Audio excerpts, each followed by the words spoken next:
All right. Good evening, everyone. My name is Jordan Larson, and I'm a staff member with Ann Arbor's Office of Sustainability and Innovations.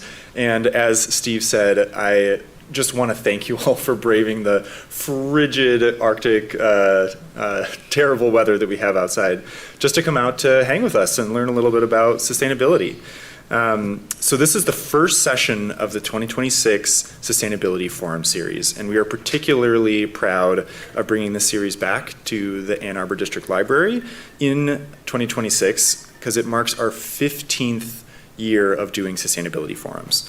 If this is your first time attending one of these events, this series brings together staff from our office along with other local leaders and change makers to share inspiring sustainability stories about the work that's being done in our community, as well as help residents learn how they can take action themselves. Now tonight, we are excited to present new initiatives for a new year, charting a path for sustainability progress and success in 2026. Now, just to really quickly review what we'll be covering in our agenda this evening, I'll provide a little bit of introduction and framing for the session. And then the majority of today's session will be presentations and short Q&A periods for our speakers.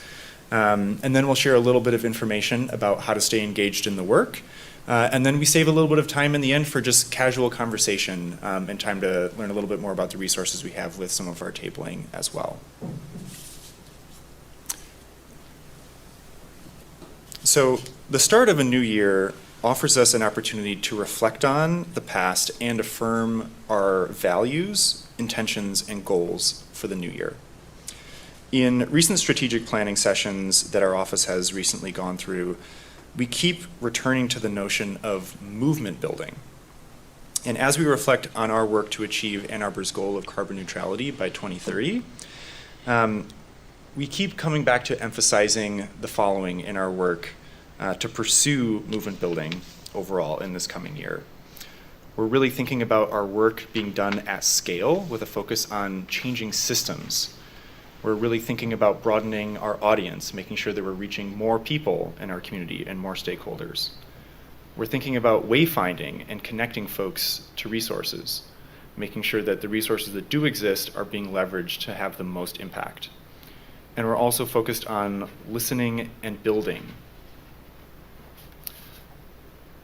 Now, all of our speakers tonight, in their own individual work streams, are pursuing each of these areas in their own ways.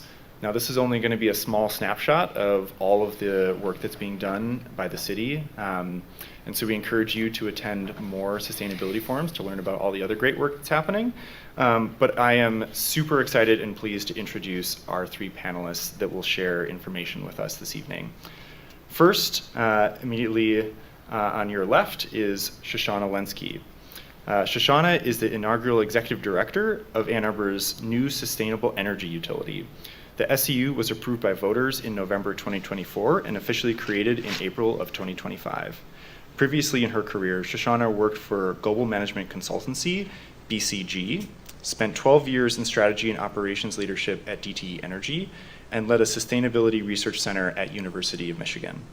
She volunteers as a trustee for the Ann Arbor Hands-On Museum and Leslie Science and Nature Center. She previously served nearly 6 years on the Ann Arbor Energy Commission, and she earned her degrees from Cornell University and University of Michigan. Thank you, Shoshana, for joining us. Up next, we have Jarrell Wiley. Homegrown in Detroit, Jarrell came to Ann Arbor's Office of Sustainability and Innovations with more than 8 years of experience in the energy industry, in particular completing energy assessments in residential homes and small businesses. Jarrell has worked on the Energy Efficiency Assistance Program with DTE and the Helping Neighbors Program with Consumers Energy, which help qualified low-income families receive free home energy assessments, installation of free energy-saving products, and education on reducing energy in their homes for long-term savings. Thank you, Jarrell, for joining us. Thank you. Last but certainly not least, DeAndre Calvert.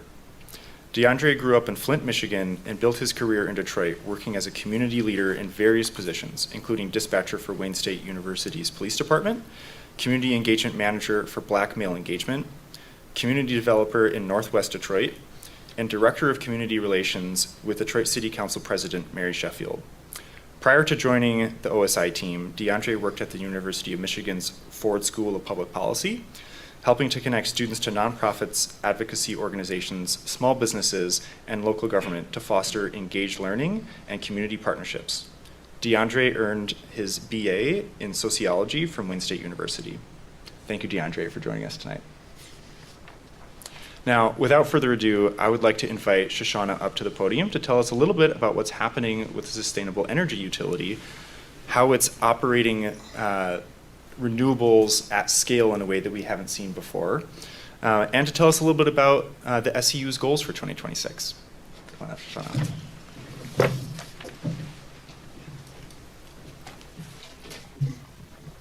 Thank you, Jordan, and I will echo your thanks to everybody for coming on out here today, braving the weather, and thank you also to those who are watching online, because you could be doing something different with your time, and so really grateful to everyone for your interest in this conversation this evening.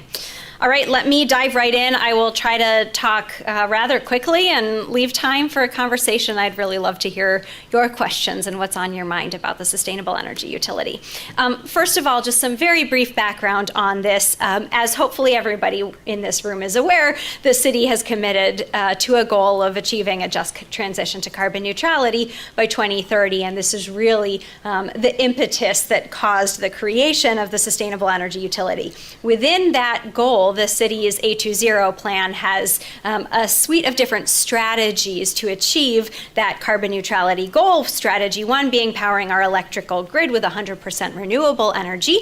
And when we look at the pathways that are currently in progress to achieve that, DTE's decarbonization, private residents putting their own solar on their homes, and all the other strategies that are moving toward greater renewable energy on the grid, we saw that there was still an unmet need, still a gap, right, toward our goal. So first gap we need to fill in this strategy. The second one is that the city has a strategy to switch our appliances and our vehicles from gasoline, diesel, all these other fossil fuels to electric, which can then be powered with that 100% renewable grid. Again, this is an area where we see a lot of private activity moving, but a gap, and believe that the city's SEU can help close that gap and speed the transition to electrification. Number 3 is to improve the energy efficiency of our homes, businesses, our entire built environment. This is another place where, along with all the work happening from the Office of Sustainability and Innovations, the SEU can play a role. And lastly, one of the strategies related to our energy systems is to enhance the resilience of our people in our place. And this is resilience to the, unfortunately, unstoppable effects of climate change that are already built in, and to other kinds of disruptions that we experience, human-caused or natural or otherwise, and recognizing that we all still have lives to live and health to protect and so forth. And so we believe that the SEU can play a role in helping embed greater resilience in our community. So those are 4 strategies within the 7 in the A20 plan that the SEU is in particular focused on addressing. Okay, so let me get then to what is the SEU, just for anyone who's not deeply familiar with us.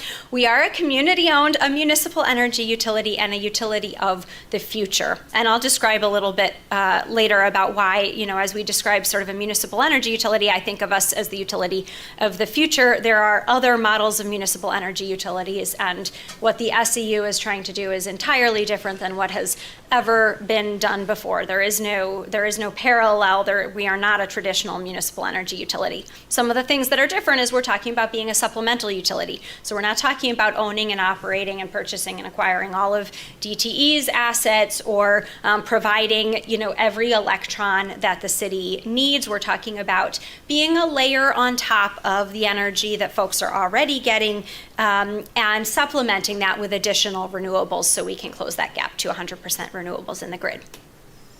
We're also an optional utility, so those who are in the room are probably pretty interested in it. I hope you will sign up for it. Maybe you already have, but the idea here is to leave this to everybody's choice. So if they're perfectly content with how they're served today, that's totally fine. They can remain with their current utility, and if they're interested in a change and in supplementing their energy with clean energy, they can sign up for the SEU.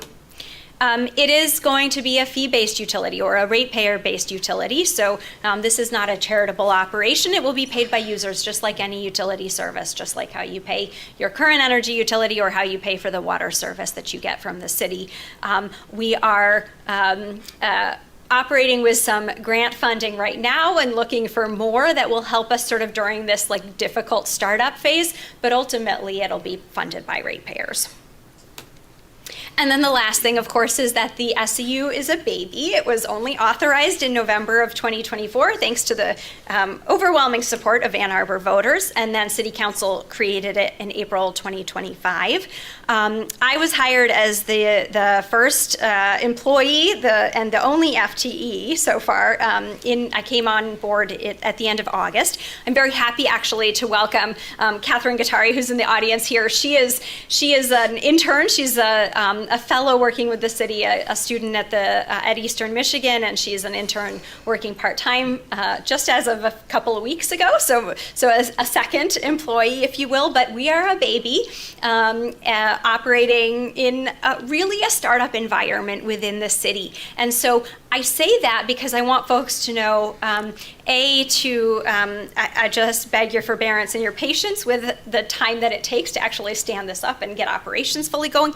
And second, to say that like any kind of startup, we start down a path and we've got a pretty good idea of what that path is, but sometimes you have to pivot. The world is changing around us, and as we get further down this path, we're learning things, and just expect that we're going to pivot in some of our decisions, our strategies, our operations over time, and that's how a startup has to operate.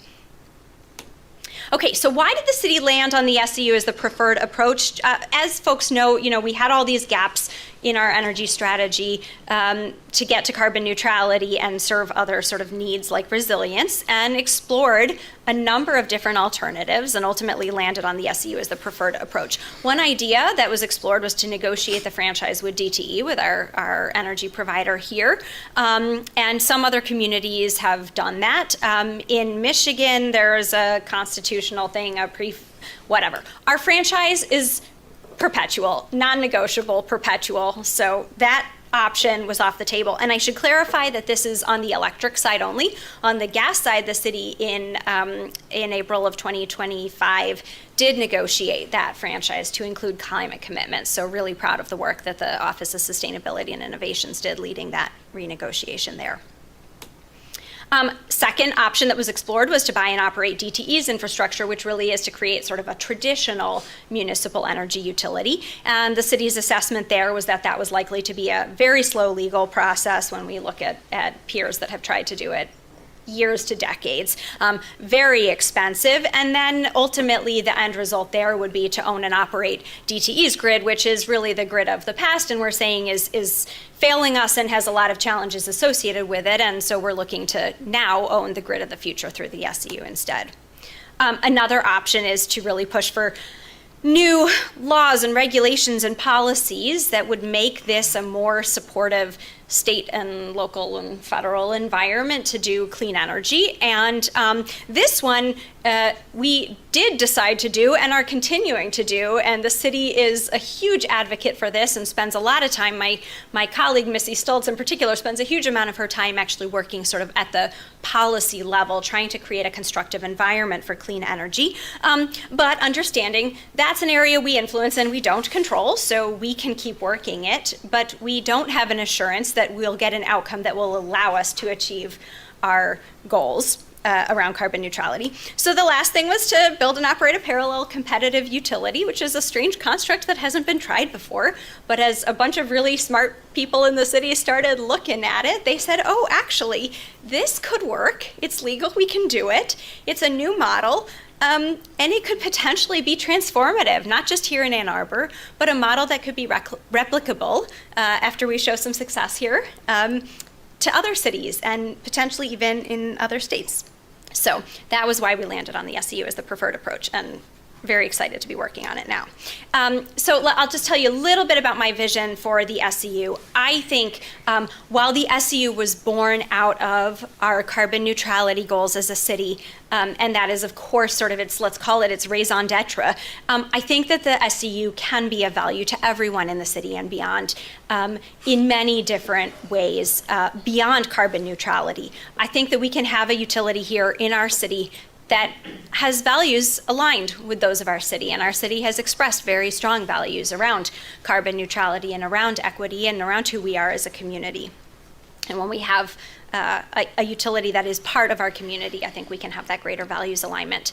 I think we can meet a diversity of needs and preferences and priorities in the city population. I'll be the first to say we can't be everything to everybody, but we can offer sustainable, clean energy and address climate action that so many of our community want to see. I believe we're going to be able to offer an affordable solution that really does help our residents who are most burdened by their energy bills today. I know that the solutions we're offering will help provide resilience to the grid, the ability to sort of withstand disruptions and bounce back from them. And I'm going to work really hard to build a utility here that's a trusted provider, provides good service, and is easy to do business with. And that's a tall order for utilities, but I believe that we can do it. I also want to make sure that the SEU is here to serve our existing population and also be a point of sort of attracting growth and economic development to the city, which the city has also said is one of our goals and an important area for us. Hopefully the city you can help attract new residents who say like, hey, if I come to Ann Arbor, I can be part of this brand new utility, right? Or businesses that say, oh, if I locate in Ann Arbor, I can get service from this clean energy utility. I can tell my customers that I'm on 100% renewable energy, but I don't have to go through the hassle of like figuring out by myself how to do it or investing the capital and doing it up front. And I do firmly believe that while we are here to serve the customers who are signing up for the SEU, the existence of the SEU can provide value to the overall existing grid and help prevent some of the challenges associated with the growth that the grid is experiencing, capacity constraints on the grid, the need to invest capital in upgrading that grid. And so if we can alleviate some of those constraints and support the overall grid, that's mutual benefit for everybody who's served by that grid. Lastly, as I mentioned, the SEU can be transformative here in Ann Arbor, but it also can serve as a model for others all around the state and around the country. And so I'm looking forward to telling our story and sharing our learnings and sharing those ups and downs. I know not everything is going to go according to plan, and we're going to have things that we have to adjust. And hopefully, as we share that with others, Ann Arbor will be the first, but many others will be wildly successful following in this similar kind of model of the SEU or an adapted version that works for their community. All right, so let me tell you a little bit about exactly what we're going to offer. Here's what we're anticipating. Phase 1, and it's already underway, is we're going to offer solar and storage for residents and businesses in the city. This is going to be behind the meter solar and storage, meaning it's on a particular facility and it serves the load of that facility, and it will be DTE interconnected, so folks will still be getting some of their energy from DTE. And I can't remember if I mentioned storage as well with this, so optionally, folks can have just solar. If they want to get a battery, they can have that as well. Second phase, and this one is also already underway, we're anticipating offering neighborhood geothermal, really sort of geo-exchange. It's geo-heating and cooling, not power production, but the heating and cooling at people's homes and businesses. And the appeal of doing this at a neighborhood scale is that you don't have to tear up everybody's yard and drill wells there. You can choose a central area where in a park, for example, you have a bore field, you drill wells there, and then distribution pipes under the street, just like are currently delivering fossil gas or currently delivering water, that connect up to each home and can serve folks that way. And third phase, and I know a lot of people who have been following the SEU are really excited for this one, we're intending to be able to microgrid or do sharing between customers of the SEU. This is going to take a few years to get here realistically. So sorry for those who wanted it, tomorrow. But we have to get our generation built first before we can start getting into the business of distribution. But it is a very exciting opportunity down the line for the SCU. We, as a utility, can build wires between homes. Now, we're not intending to duplicate all of the poles and wires business that's already out there. That wouldn't make any economic sense. It would not be pleasant for the community either. But there are strategic places where that could make sense. We're sharing between a handful of neighbors or between a large facility, like, for example, the public schools, which have invested a lot in putting solar on their buildings. They're producing a lot of energy during the summer when they don't have students in the building, so they don't have much load. So if we can strategically create distribution from, let's say, the public schools to the homes or facilities that are nearest to them and find sort of a higher value use for that energy coming off of the schools, it could be a win-win. So those are the kinds of opportunities we'll be exploring as we get closer to sort of installing phase 3 or microgrids. Just from a timing perspective, I already mentioned the solar and storage is underway. We will have some of that in 2026. The neighborhood geothermal is also already underway, but it takes a long time to design and build these complex systems, so we expect to go live in 2028. And then the microgrids, TBD, but probably in that 2028 to 2030 timeframe, depending on how quickly the rest of our work scales. So let me talk a little bit about the sort of most immediate, what you can expect to see in 2026. In 2026, we are going to have our official launch of the SCU, but at a pilot scale. By the end of this year, I'm expecting we're going to have about 100 to 150 homes with solar and batteries that are operating as part of the SCU. And this is going to be in the Bryant neighborhood because we have received grant funding. So we don't have capital right now to install systems for others yet, but we have grant funding that gives us the capital to install 100 to 150 systems there. These are going to be roughly probably about 5-6 kW systems, rooftop solar, and a battery for those homes. We're preparing everything it takes to get ready to install for these customers. That should begin in summer 2026, and then by the end of the year, those systems will be online, they'll be enrolled, and we'll be billing them, so they're paying for the energy that they're receiving through the SCU.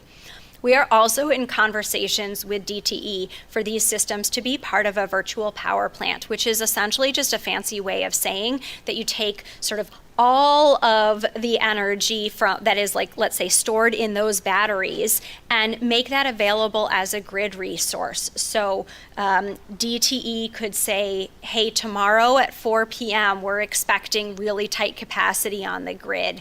There's going to be a lot of demand. Please discharge the batteries at 4 p.m. tomorrow to those homes. Make sure they're using their battery power to essentially take them offline and lower the demand on the grid. And that's a grid resource. There's VPPs around the nation in place, and we are hoping to be able to have one with DTE for this Bryant neighborhood. So really, really excited. I'm confident we're going to have sort of an official launch of the SCU with this pilot in 2026.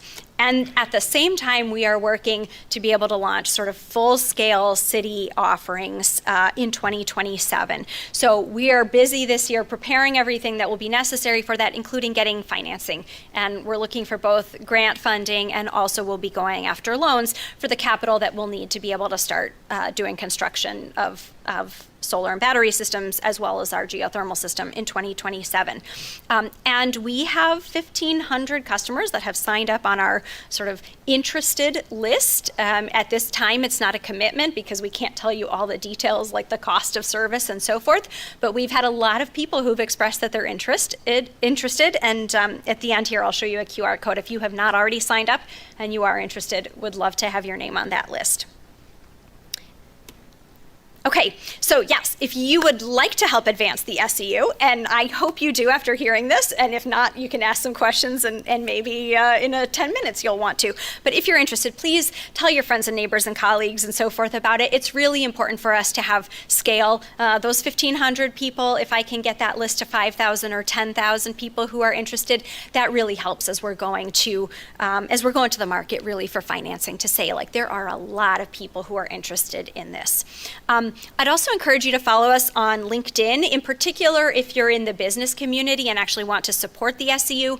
That's where we're making sure sort of all the opportunities, all the RFPs are posted there on LinkedIn. Of course, our RFPs are also on the city procurement site, but you can just sort of hear more regular updates about the SEU, where we are, what we're doing, business opportunities, and so forth on LinkedIn. If you are a business or own a business or have a business or a larger commercial facility, I'm also really interested in speaking to those folks. Scale matters for the SEU. So while we, of course, are really excited to serve our residential population, we also really want to bring online some commercial customers. So interested in having those conversations. And then, as I said, we have this sort of, it's not a wait list, but an expression of interest form. And you can sign up for that online. And that QR code should get you there, or you can go to our now easy to remember website. You don't have to try to remember a whole .gov // email web address. You can find us at a2seu.com. And with that, I'm going to stop talking because I want to leave time for your questions. Are you sold? Raise your hand if you're sold. I love it. Just a moment, sir. Grab the mic. I know you're probably trying to expand it, and I missed the beginning, so I might have missed this. But going out for financing and grants, I thought you had a fairly large millage that you were starting everything with. Okay, so the city. Do I need to repeat that question, or it was heard because it was on the mic? It's okay on the mic. Okay, very good. So the city does have a climate millage that funds the overall operations of the Office of Sustainability and Innovations. And the SCU can, if needed, draw from those funds a little bit, but most of that millage is going towards other programs that you will hear about shortly, and goes to like rebates for people. You've probably heard about the clean energy rebates, but if not, you'll hear more about them. So the millage is not at this time funding much the SCU. The SCU is going to go after its own financing that will then be covered by rates, so that it's not generally paid for by taxpayers.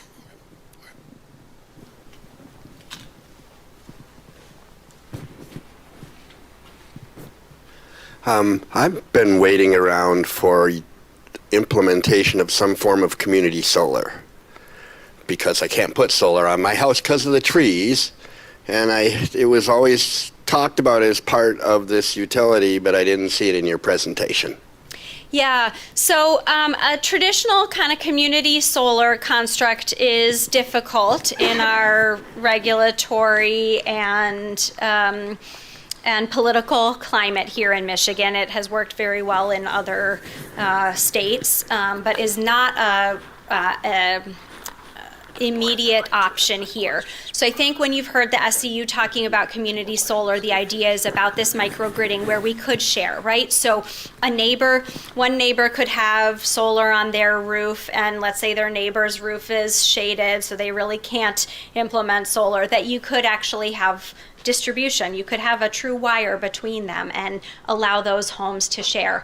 And we will get there, but we can't do that until we can just stand up generation, for a couple of years and get revenues in the door, get operations working, figure out billing. That adds a layer of complexity to billing and so forth. So I'm really excited for that, and I know a lot of people are. I hear a lot from people who are like, oh, aren't I going to be able to share energy with my neighbor? And you will, but it's probably going to take just a little while longer.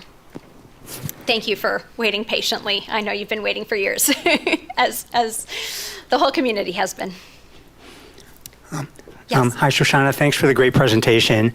My understanding is that the city will own the solar and battery and will bill customers. Yes. I vaguely remember an MLive story a couple of months ago talking about how you were considering pivoting, in your words, from a metering system to a flat rate system. Can you talk about where you are with that and how that might work? Yes, absolutely.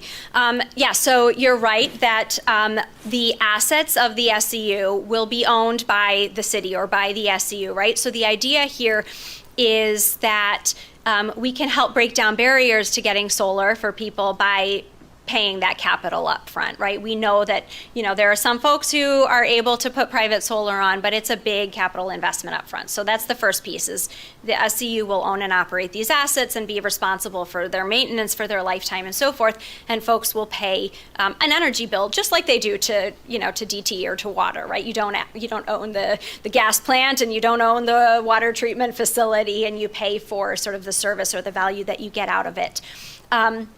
And we have explored different billing models, and folks are used to their energy that they get from DTE, their electricity, being metered, and depending on how much of it you're using, you're paying a per kilowatt hour charge, although there are also then some fixed fees for just being a customer. And as we explored this for the SCU, for a few different reasons, we are leaning very, very heavily toward a model where instead of metering solar energy and charging on a per kilowatt hour basis, there will be a fee based on the capacity of the system that's put in. So if you get a 4 kW system, it is, I'm making this number up, we don't have the right number, so don't quote me on it, but $70 a month, right? Or if you get a 10 kW system, it's $110 per month. Again, don't quote me on these numbers, but that's the model that we're looking at, right? And there's a whole variety of reasons for this, and we can actually see production from folks' solar systems from the inverters. Allows you to see production without actually having a separate meter. And so you could kind of equate that to roughly what, how many cents per kilowatt hour you're paying, and we can help people understand that math and see that it is still an affordable and reasonable rate that they're paying. But that means one benefit of it is we don't have to pay for the actual metering infrastructure, to have a meter at every home that is simply measuring the production from your solar system. We don't have to maintain and calibrate those meters and read those meters and have a more complex billing system. There's a lot of costs involved with actually just doing the metering that can be avoided this way, and we think that ultimately it will be an attractive offering at what amounts to a good rate per unit, but just really simplifies the experience for everyone. I see it. Oh. Sir, I think you had your hand up. According to the handout here, so you're going to expect to get a 15% discount over what the utilities would otherwise charge? Is that the idea? I'm not sure what's on that handout, but we do not have our rates determined yet. We are actually working on that right now to determine what the fee will be to participate in the SCU. But was it expected to have some savings? We're very much hoping to be able to offer a rate that is competitive with what folks are currently paying today. The intent is not for this to be like a green premium product, right? The intent is very much to figure out a way to do this affordably so that it's the most attractive sort of financial option for folks in addition to the other benefits. But I can't promise anything yet. I have a piece of information for the fellow who just asked the question about the averaging out, about not metering. We do affordable housing. We put solar on it, and we don't put in extra meters because of the inverter. You can generally determine how much has been produced with a very reasonable margin of error, and it's actually much easier and it costs a lot less. Yeah. Thank you for that. And I know I'm supposed to wrap. I think we can do one more. I saw a hand in the back, and then I'm going to turn it over so you can hear from my wonderful colleagues. So I just had a question on what percentage, what minimum percentage of adoption for this, both residential and commercial, you expect to have this be consistent or a long-term project.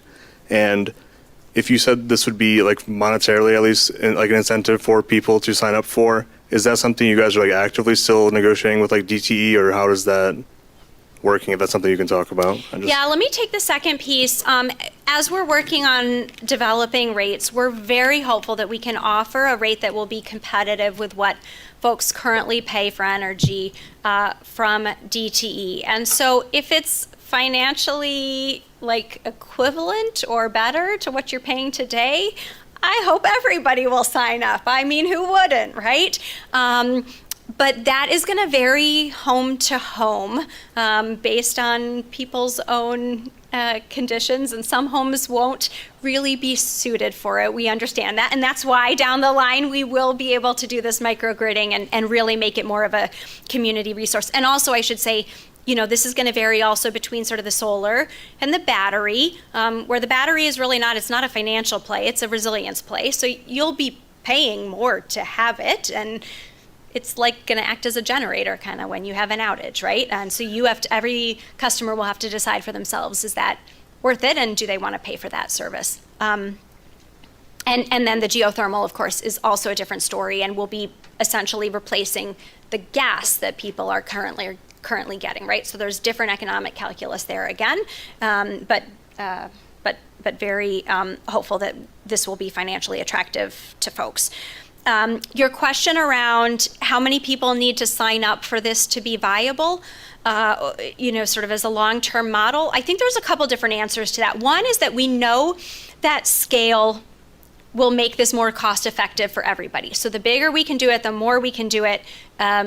That will spread sort of all the fixed costs of the administration, so forth, over more systems, and therefore reduce everybody's cost. And it will allow us sort of efficiencies of scale, right, of just implementing these. So we know scale is important. We don't really have a good sense yet of what the minimum is that we need to be viable, but we're launching at a pretty small scale, and we will need to grow quickly.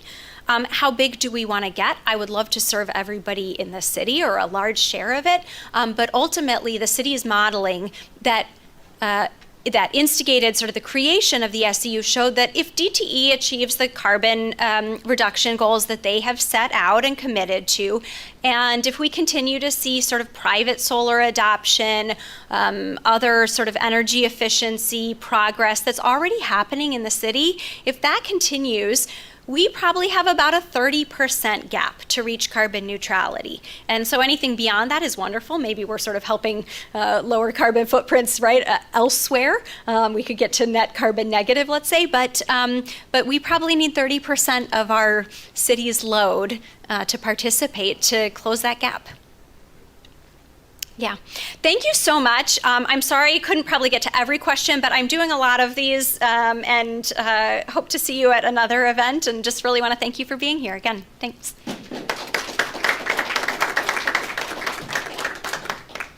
Thank you, Shoshana. Yeah, being a team of one now with an addition of an intern, it's a very busy schedule for Shoshana, so thank you for taking the time for joining us tonight. And again, for adapting to Q&As immediately after presentations, because Shoshana's got to bounce. But again, if you have lingering questions about the SCU after the session, chat with the rest of us, and if we can't answer them, we'll make sure we bring them back to Shoshana. So thanks again for joining us tonight.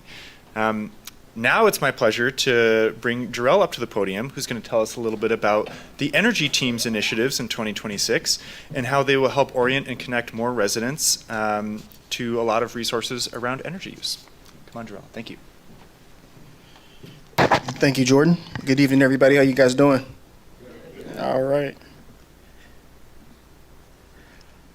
My name is Jarrell Wiley. My job title is officially Community Energy Official. I'm a CEO. Basically, my job title includes I do primarily work on the HERD program. I'm doing the assessments and actually administrating the program. So if you ever send an email or a voicemail, I'm probably a high percentage chance I'm responding to that. Also, I do enforcement for all ordinances inside of OSI, which includes HERD, obviously, benchmarking, and then in 6 months, we'll start enforcing the green rental housing that just went into effect. A couple of objectives. HERD, home energy score and disclosure wraparound services. Our new position of commercial sustainability analyst. Office of Sustainability Innovation Goals for our energy team specifically. And then the outlook, and then answer any questions you guys have. So. I spoke to one of my mentors before I spoke today, and he said, remember the 5 B's. Be brief, baby, be brief. So I'll try to be as brief as possible. So the wraparound services is partnering, just developed out of doing the herd. It's been over 2 years, coming on the 2-year anniversary in March of the herd ordinance launching. And everybody knows that herd is required for any property that's being sold in the city. Every property needs an energy score attached to it when it's listed prior to listing for sale. This supports the goals of the herd ordinance to motivate investments and improvements. So the herd does one thing as far as getting the score, making people aware, but now the wraparound services is trying to motivate people to actually make change and make improvements to the property when they're moving in. Everybody, when you buy a new home, you're excited, you're motivated, you want to change things. This is the opportunity to jump on it early. Also increases the health, safety, and welfare of the occupants. Also can possibly lower the bills, reduce carbon emissions, and increase comfort. That's the big thing as well, comfort, because so I got to people know about the comfort of electrification and things like that. So wraparound services for herd is just building on the foundation of what the herd assessment already provides. It also gives homeowners the next steps of what to do, right? I have this score, I have this assessment with this report. Now, what does it all mean? What's next for me? Or do I just do nothing, right? So we connect homeowners with our home energy advisor program. And that's more of that home energy advisor program is a program designed for residents that are going to be in Ann Arbor long term and plan on making investments. So basically just walks you through from getting an assessment all the way into what to purchase, helping with contractors, things like that, making the best decisions for you, things of that nature. Currently, we identified over 500 new homeowners that could benefit from the wraparound service program. Right now, we did start sending out mailers late last year. We're trying to revamp some of the mailers to be more efficient as far as the quality and getting information to residents, and working on the QR code to link them to resources and things like that that they need moving forward.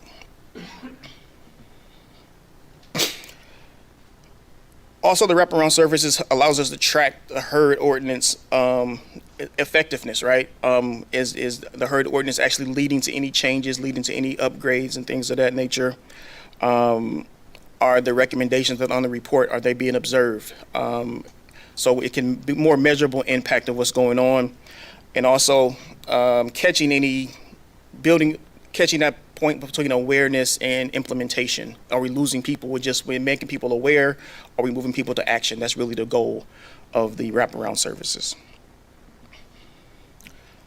We just filled the position of commercial sustainability analyst.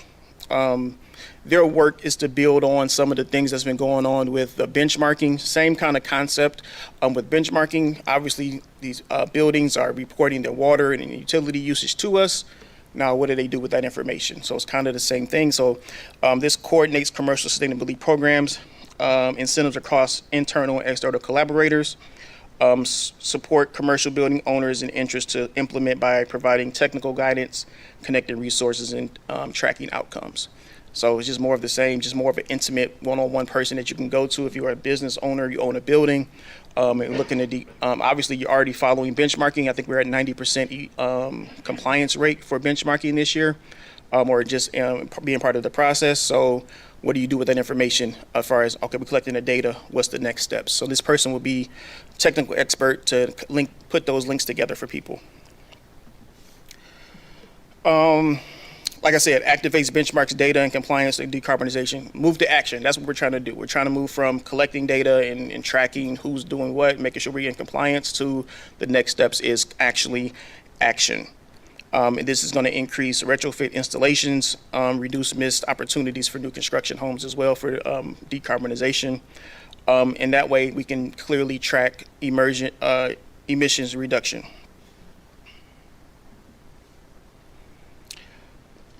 Lastly, some of our goals as a team, I couldn't put them all on here. I'll be here all night. Some of the goals for the 2026 for our energy team, Green Rental Housing just launched in January 6th. So in 6 months, enforcement does begin, but our initial goal is at least 90% compliance rate for the first year. Also, we want to increase rebate participation. there's a lot of funds out there between retail, lawn care. I know if you guys got snow blowers, have you guys traded in your gas for electric? There's still rebates available, applications, things like that. And then also residential rebates that are linked to our HEA program. So insulation, heat pumps, things of that nature, electrical appliances. And then continue just with the benchmarking compliance. Right now, we did pretty good from initially being under 30%. And then Connor, who works on that program, got us up to 90% after his first year, fully being in delving into that. So that's what we want to maintain. Also, we're going to work as a part of the herd. We want to make this reports actually more accessible. So we actually have created a herd map to be able to access that and make sure it's updating regularly. And also keeping up with our compliance as well. Obviously, you want to make sure everybody's following the ordinance as best as possible.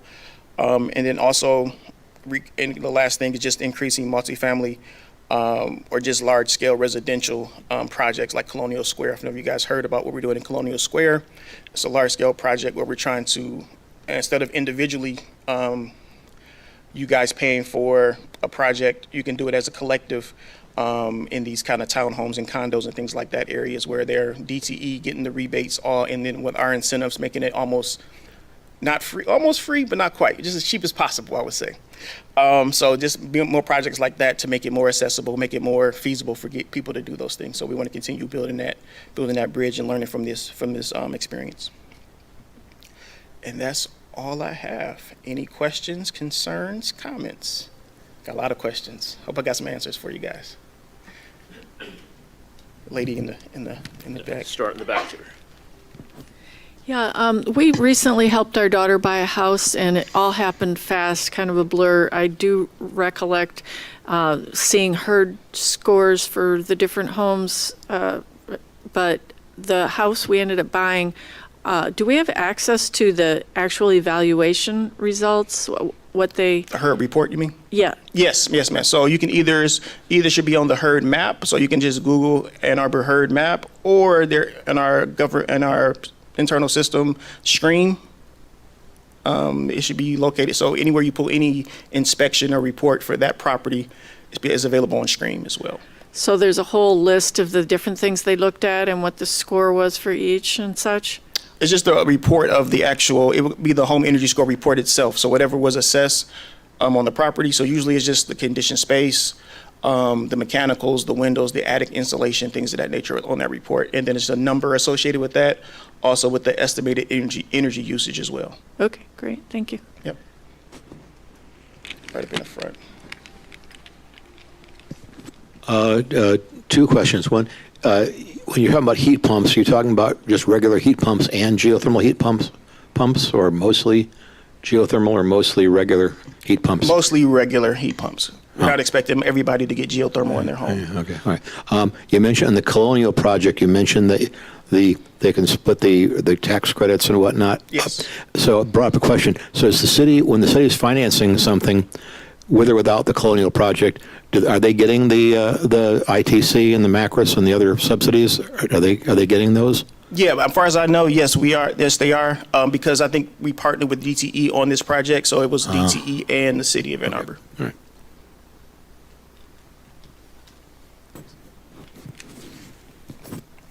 So just an opportunity seeing with the SU coming online and you offering those wraparound services where you're trying to connect people up with the resources available. Are there, links being set up so that when somebody gets a herd report that says, oh, your roof's in okay shape and maybe you're a good candidate for solar, they'd say, you should talk to about this. Yeah, so I think that's part of the mailer information and going some door knocking at some point as well, just getting people aware, especially new homeowners, because we see when homes are transferred, so we know what home assessments we've done. So basically wanted to make them aware of what's going on and link them with the right product and things like that, was ever financially possible as well, not just with some rebates. Maybe they might get some green bank funding as well, so that might be an option as well. Great, thanks. Yep. I just want to share that my family went through the HEA process, so we got a free audit and switched to heat pump, air sealed, got insulation, and our house is way comfier now. And I feel like rebates, I know they're called rebates and there isn't a better word, but when I think rebate, think like a $50 check. Yeah. And if you look online, it's like, okay, I think the heat pump rebate we have is more than $4,000. And then there's DT and federal money there. So for each of these things, it slashes the cost to live in a more comfortable, energy efficient, resilient, climate friendly home. So, and you guys were super helpful with that. So thank you for that. No problem. If you can think of a better word than rebates, I'm open, Tony. I'm working on it.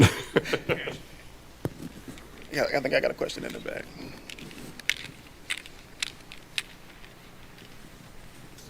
Mine's just short. If there's more info online for this, is there like a link I can go to, or should I just email you? Or? Yeah, you can email me. It's the link online. I'm sorry, I didn't put the link in the thing, but you can. My cell phone's right there, brother. You can call me, man.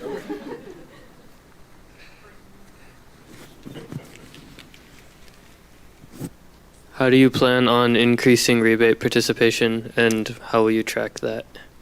That's a good question. Right now we're doing retail engagement. I'm heading a project to do retail engagement with local appliance stores and also large box stores right now, and also distributors to see if we can get people more engaged. But it's just challenging on a larger scale because of the big box stores, so much red tape. So Big George's has been a big help for us and things like that. But we're trying to just get us out there, make people aware what's out there for them as far as rebates, and also conduct training for the salespeople to make them aware of what's available and what they're selling to people, things like that.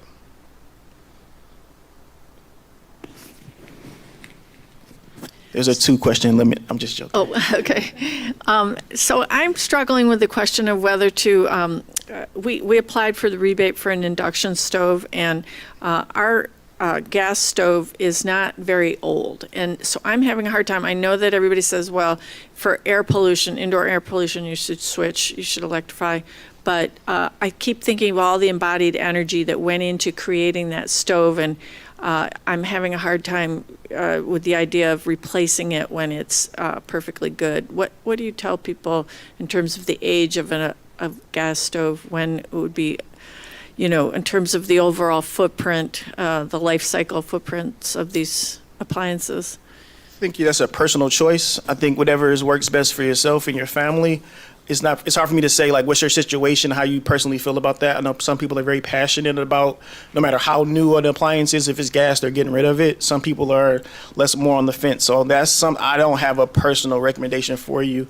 I would just, whatever your personal convictions are, if you're okay with, maybe I get an electric water heater, or I'll get electric furnace, or I'll try to get a heat pump, or whatever the case may be. If that can supplement until you're ready to get in it, maybe that will induce you a little bit more. Like, I got all these other electric appliances. Maybe I'll just turn over this stove a little bit quicker than I normally would.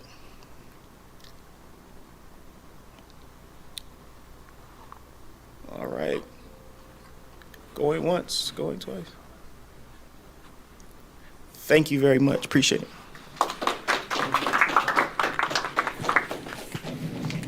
Thank you, Jarrell. And in general, if you have questions about programs and opportunities, again, we have some information at the table, and we'll have time to chat after the presentations as well. All right, last but certainly not least, I am thrilled to bring up DeAndre to tell us a little bit about what the engagement team's priorities and initiatives are for 2026 and how it will be expanding OSI's audience. Thank you. All right, it's almost 7 o'clock. Let's stretch it out. If you need to stand up, if you need to move around a little bit, get the blood pumping, feel free to do so. I appreciate you all being here this evening. I started my day by helping a neighbor get out of his driveway, him and his mom out there. So we all know the impacts of the weather and how unfortunate it is. It's great to live in Michigan. I'm just saying that because I don't believe it, but I know a lot of people do.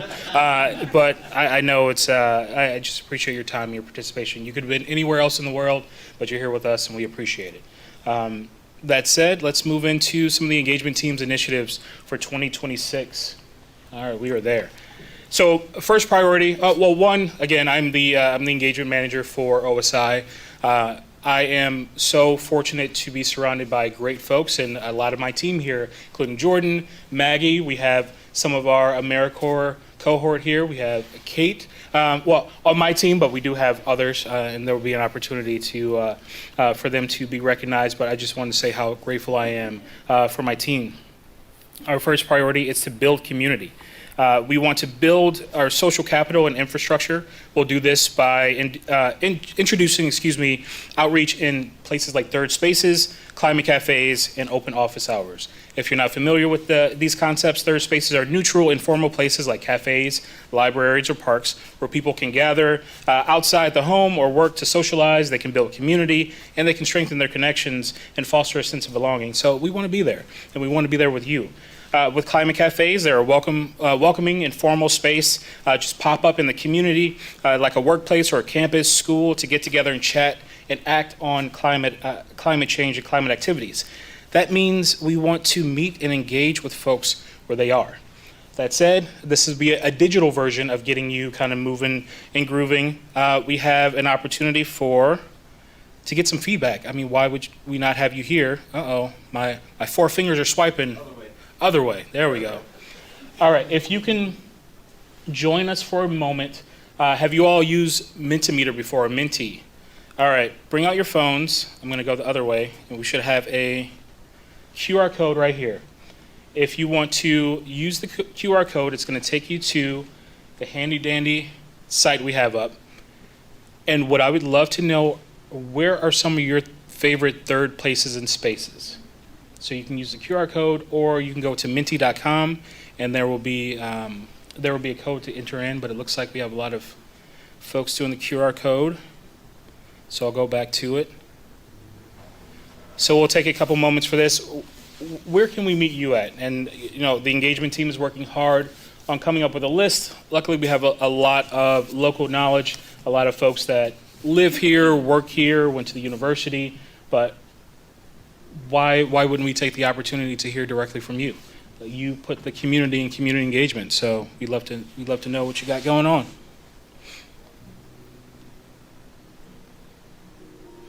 And we can watch these come up in real time.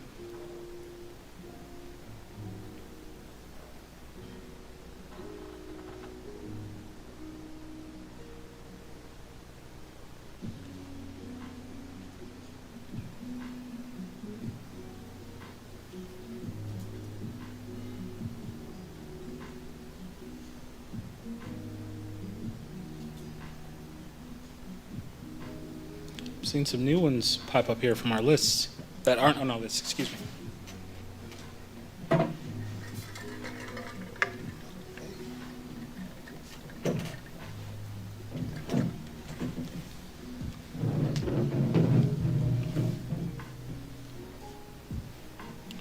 right, we'll give just a few more moments.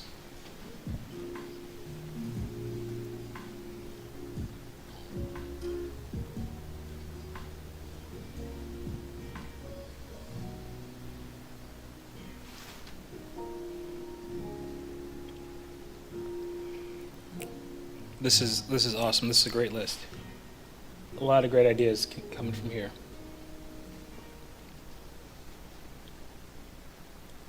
All right. Well, continue to populate these. This is I have a handy dandy little guide down here. We have 12 out of 16 people, so we still have a few more putting their information in. But loving the ideas. Thank you so much for your participation, and we're going to hold on to this and please believe these will be places that you will see us at.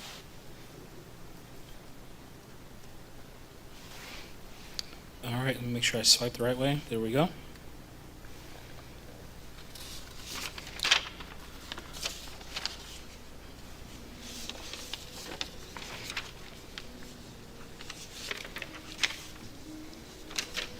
All right, now we are going to gotta love when things print double-sided. There we go. Okay. Well, I do want to mention there are other things that we are working on. Also, we worked with the founders and the people that hold our climate teach-in, the city's climate teach-in, to bring back climate heroes. That is an opportunity for everyday residents to promote people in the community. And We can highlight them not only in the monthly newsletter, OSI's monthly newsletter, The Charging Station, but also in The Observer. Every month we will have a new climate hero that we will present to the entire community in the entire city, so to applaud them for their efforts.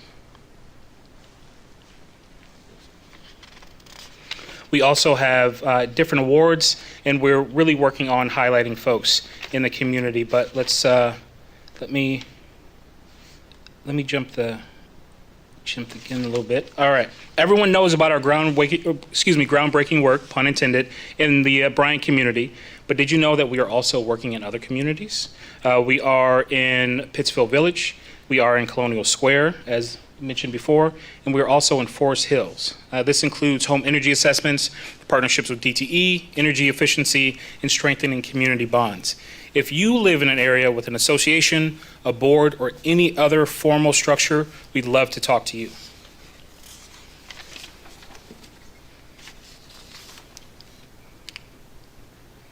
All right, community feedback. That is big for us. So, votes for the climate millage and the SEU show community support, overwhelmingly so. However, this can't be taken for granted. To understand who we are and who we aren't reaching, we've started engagement and demographic surveys.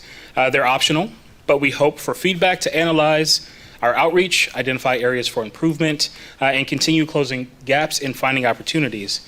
Now, if you'd like to bring out your phone, if you still have it in your hand, let's take a moment to fill it out together. It's completely optional. But we would love to gather this information, again, thinking deeper. Not only do we want to engage face-to-face, but be able to use data in ways that will help improve our programming for everyone.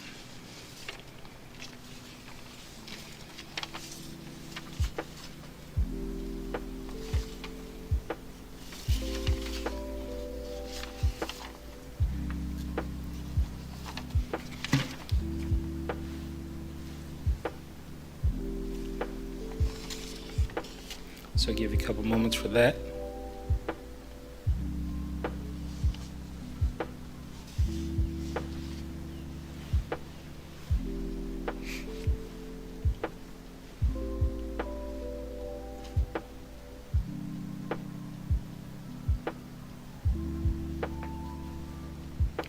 There we go. There we go. A little quick draw on the keyboard. Another way that we are building community is by re-engaging our collaborators. So let me ask, do we have any collaborators in the room tonight? I see one. All right.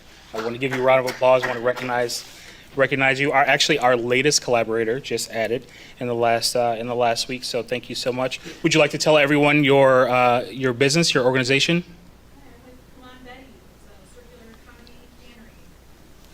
All right. Thank you. There you go. So my vision for the network is to leverage the social infrastructure that we're continuously building and utilizing the connections that we've established to strengthen the social resilience and adaptive capacity of the communities that we serve and the organizations in the network. That said, this all begins with formally thanking the collaborators for their membership and the value they bring to OSI and to the city. We're going to determine strategic alignment. We're going to solicit participation in our big events like A20 Week, Green Fair, Earth Day. We're going to collect their organization's 2026 goals, their initiatives, and their opportunities, and work with them on a number of ways to highlight them and promote them in various ways. We are going to ask them to allow us access to any third spaces they may have. And also if they're willing to host any open office hours, any tabling, or any other events. And also shameless plug for those at home and our collaborator in the audience. Our first meeting of the year, our Q1 meeting, will be Friday, February 13th at 9:30 in City Hall and Council Chambers. So a save the date will be going out very soon. Also, when it comes to the collaborators, y'all have to update that webpage. It's a list with links, and I have to get it more interactive for you all. That means updating it to include storytelling, logos, opportunities, links to our calendar, meeting dates, and uploading our monthly emails. The network will strive to connect the community to our collaborators' programming, to promote their programming, to identify opportunities for collective impact, to highlight them, support them, tell their story, and to celebrate them.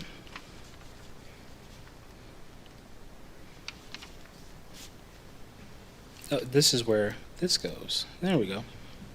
Speaking of highlighting and storytelling, we are having creative conversations about celebrating not only our collaborators, but also those who are part of Ann Arbor's sustainability movement. Like I mentioned before, we're working with the organizers of the annual Climate Teach-In to revive climate heroes. Ann Arborites can nominate folks doing climate work at every scale. Winners are recognized in the Charging Station and the Observer.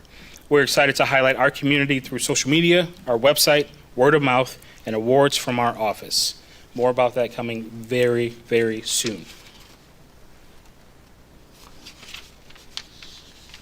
All right, and now we are going to talk about something not new, but we're bringing back. Whether you've been a part of the community working to achieve a more just, sustainable, and healthy, safe, comfortable future for all, or you're brand new to these concepts, please join us on taking action. That said, about to get you moving again, about to get you engaging, turn to your neighbor, and please take the next 2 minutes to briefly discuss and reflect on any sustainability goals you have for this year. I'll share mine since I guess I can talk to Jarrell. But I will share with you all, I cannot wait for this snow and ice to leave so I can get outside in my garden. I cannot wait. Every time I walk by my snow-covered gardens, a part of me just gets so sad. I just want to go play in the dirt with my son James and plant. And actually our goal this year, he is 8.5 years old. Important for the 8 because it's on Christmas Eve, the 8.5. But he wanted to have a summer job. He wanted to mow lawns and wash cars. And I was like, Jay, we're getting back in that garden this year. Let's do a farm stand.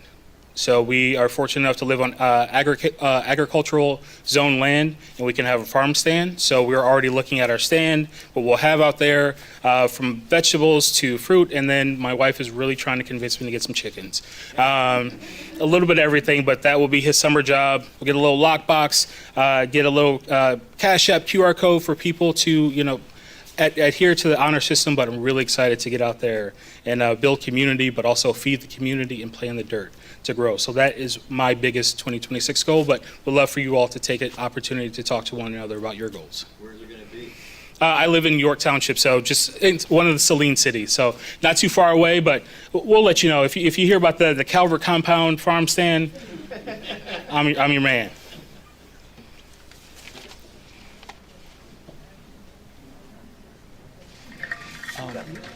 Yeah, right.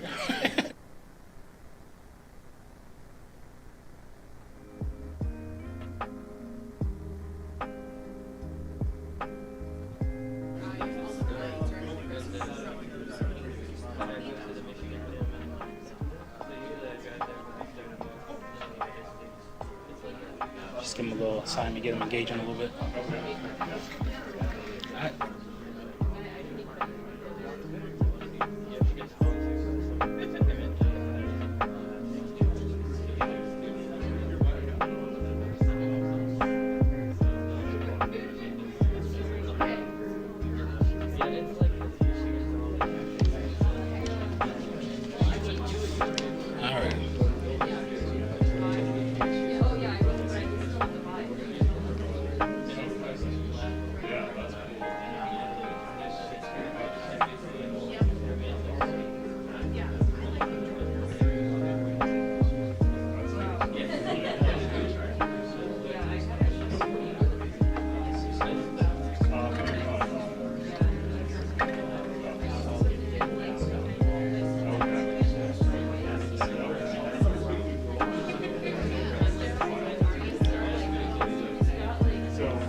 All right, we'll take a couple more moments to wrap up conversations.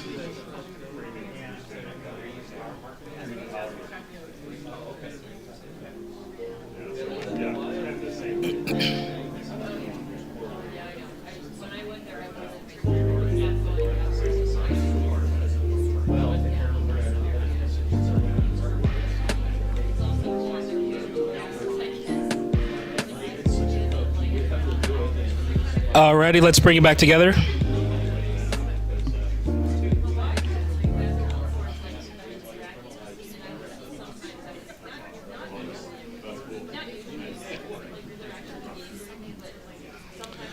Alrighty. Thank you so much. Trust me, I didn't want to end it, but we're at the very end, and we'll have some time to commune. So we'll finish strong. We've re-energized. See what I did there? The A20 pledge. If desired, staff from the Office of Sustainability and Innovations will be available to help you achieve your A20 pledge. Now, at this time, I'd like to, if you work for OSI, I'd like for you to raise your hand, be recognized. Folks, awesome folks here. Thank you so much. We are all here to help. That is just a small fraction. Trust, we grow like a native plant in a supportive environment. So the pledge covers several sustainability areas that may be of interest to you. So on the pledge, after you've selected an area, you'll be provided with a toolkit of resources and actions for whatever level you're at. This means that if you want to remove invasive plants from your yard or get a heat pump, we'll be able to provide you with a guide.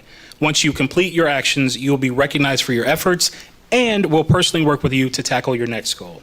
At this time, I would like to invite folks to take some of the ideas that you've had, and if you'd like to follow this QR code, you will be among the first, not among, you are the first people to take the Revitalize A20 pledge. You can take this with you, be able to really think about it, but we really look forward to engaging with you. Once we have the information that you put in there, we will be reaching out again personally to provide you with the information there.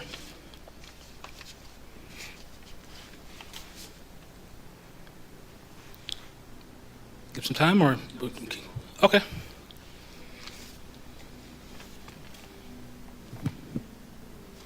I guess I'll put it back up if anyone needs it.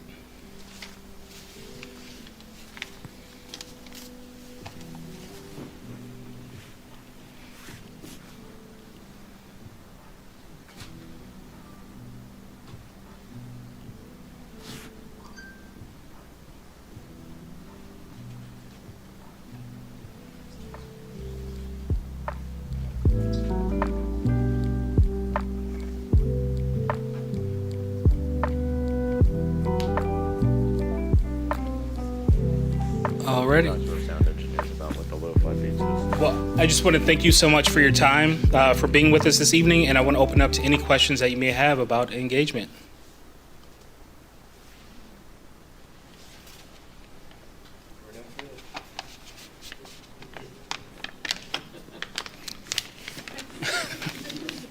If anyone else has one, you can jump in, but I can start us off. I was going to say, you got the easy crowd. Yeah. Thanks, DeAndre. Mm-hmm. One of the core principles underpinning and supporting A20 is equity. And so I was wondering if you wanted to share some of your thoughts just around the importance of equity in the engagement efforts and how that's driving kind of this new approach this coming year. Absolutely. As I mentioned, part of the surveying is to figure out who we are engaging with, who we aren't engaging with. This is for everyone. This is a citywide effort, and it's beyond just the fact that it was voted on by a millage. This is really trying to help folks where they are with their health, their safety, their comfort, and to build community. That said, we recognize that folks, no matter how much accessibility we try to build into where we are, we need to do more. So working in third places, in third spaces, going ward to ward, getting in places that are formalized, informal, so we can really meet folks and really engage with them on different levels. Sometimes what we see is there is a difference between accessibility and availability. This is available for everyone. Everyone has an opportunity to plug into the movement, but it may not seem as accessible. A lot of times, especially with the climate movement, we feel that it is based on solar panels and new appliances and things like that, but it can be something so simple as replacing your light bulbs with LED lights when they finally blow out. It can be something as simple as you don't need a garden, you don't need a farm stand to grow your food. You need a window and maybe an old jar in a container, some dirt, throw some seeds in there, give it some love, give it some water.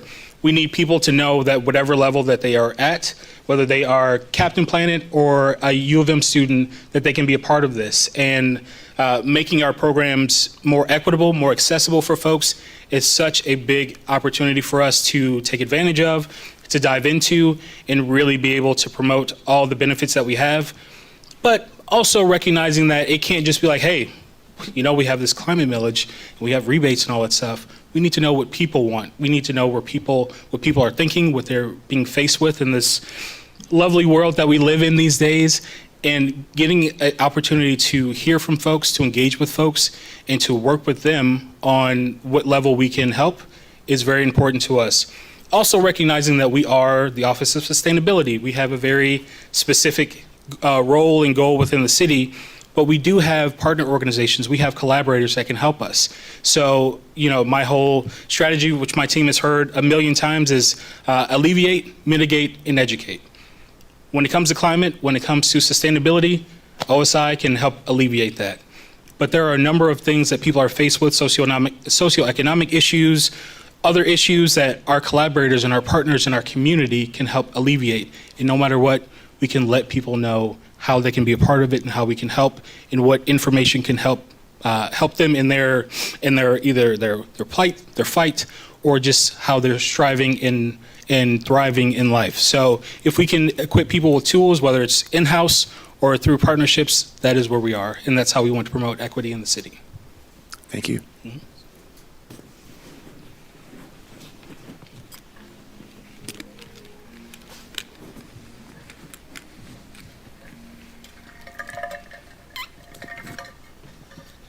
Yeah, DeAndre, thank you very much for your presentation. A lot of what you're talking about is meeting people where they're at, getting feedback, understanding their concerns, et cetera. But if I could play devil's advocate, Please. I would say that this kind of approach globally is just not working to solve the climate crisis. There's, compared to when the 820 plan was approved in June 2020, there's far less urgency around climate, I feel, in general, far less conversation about it. Back then we declared a climate emergency. Those terms seem very outdated now. This has nothing to do with the Trump administration and its complete neglect of any kind of responsible climate policy. This developed during the Biden administration and has been over years. So what I'm saying is, we're failing, in my opinion, to communicate the urgency, to get people to take real action. And I wonder if you've pondered this and would consider maybe pivoting to an approach that's perhaps more proactive, to communicate that urgency, the necessity for a genuine community effort where everyone is on board and does something, takes action that's meaningful. I guess that is my polemic to sort of communicate to you. And I wonder if this is a direction you've thought about and would consider. I'll put it to you like this. We all have a place in any movement. I'll use my morning as an example. Helping a young man get out of his driveway with his mother standing there with a board and a shovel. I just asked her to hand it to me because I was bigger than her. I maybe assumed to be stronger than her. I'm just making a lot of assumptions. She could probably bench press me. But I was like, you know what? It's cold outside. I know I can do this. But hey, can you do this for me? Can you do this for me? The gentleman that was in the car, I said, hey, this is what you need to do. This is how you need to drive. This is the direction you need to go in. We all had a part in that, and we got that gentleman out there. When it comes to the climate movement, there are people that are already on board. We obviously see a room full of folks. But there are some people that they don't know that they're a part of it. There are people that don't know that for generations they've been a part of sustainability. They don't know that using their grandmother's sewing techniques. They don't know that sharing clothes and hand-me-downs is a part of the circular economy. They don't know that, being a son of a slave, learning sharecropping techniques and how to garden is a part of this movement. They don't know that having bird feeders and watching out for the squirrels in their yard is a part of conservation. If people don't know their role in the movement, especially a movement that is so large and so pressing, they can't be a part of it. So there are so many different approaches that we're taking, and mine just happens to be on the people that may not see themselves in it. They've been a part of it their entire lives. And how does that relate to them? So I receive what you're saying and understand the sense of urgency, but also in a city like Ann Arbor that's already committed to climate change in so many ways, we also recognize there are so many people that aren't aware and that aren't a part of it. And we can't force it upon them. We can educate them, we can help them, and we can help them see themselves in the movement. And that's really where we're focused, at least my team is focused at right now.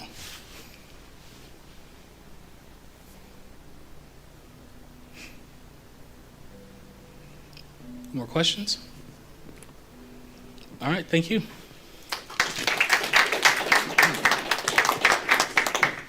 And once again, we thank you from the Ann Arbor District Library for coming out on this frigid day. We do ask that as you leave, stay warm, be safe. Welcome to winter in Michigan. We've got more of it ahead. And again, thank you for supporting your Ann Arbor District Library. Mind if I share just one more? Absolutely. More slide, Steve?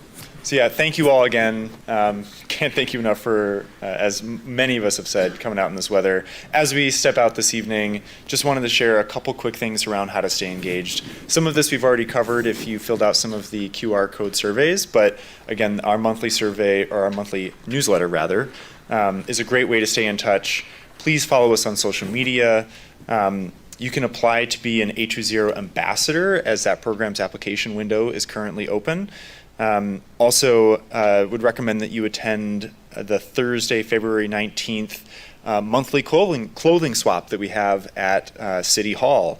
And then the next forum, it will be Tuesday, February 24th, the same room from 6 to 7:30. And yeah, for the remaining time that we have here together, please feel free to chat with us over at the table, chat with the speakers. And my very last plug is that Chris over there, if you could raise your hand. Chris is helping us out doing more storytelling around our work and engagement. If any of you in the audience are willing to maybe share what you added as your A20 pledge, we would love to capture that story if you're willing to share it with us. So if that's the case, please head over and say hi to Chris. And again, thank you for coming, and we hope to see you next month. Take care, everybody.